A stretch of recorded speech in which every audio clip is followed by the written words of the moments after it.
Ақбөкен жұп тұяқтылардың ішіндегі ең өсімталы. Жылына бір рет төлдейді. Көбіне егізден, кейде үш-лақтан да келуі мүмкін. Жаппай төлдеуі мамырдың екінші жартысында өтеді.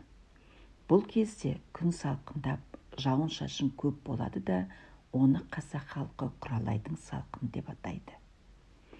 Киік өзінің лағын осы мерзімде өргізеді.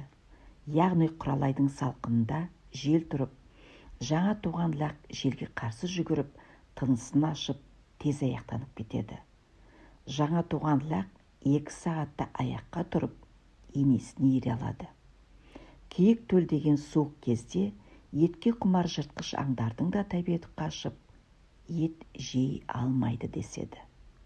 Тек құралай аяққа тұрып, енесіне ере алатын шақта ғана жыртқыштардың етке деген тәбеті қайта оралады. Бұл кезде құралайды машинамен қуссаң да жеткізбейді деседі. Ақбөкеннің лағын құралай деп, ал ересегін жазда киік десе, қыста сарғыш тартқан жүні қалыңдаған шақта ақ түсті болғандықтан Ақбөкен деп атаған.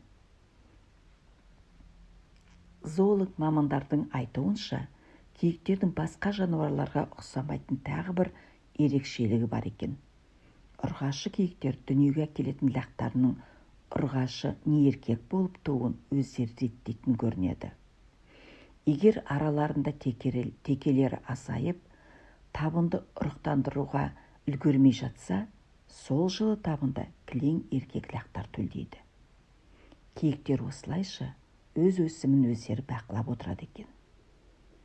Кең даланың еркесі, тұмса табиғаттың бір бөлшегіне айналған, мұз дәуірінен бері мекен етіп келе жатқан жануарды қазақтар киелі санайды.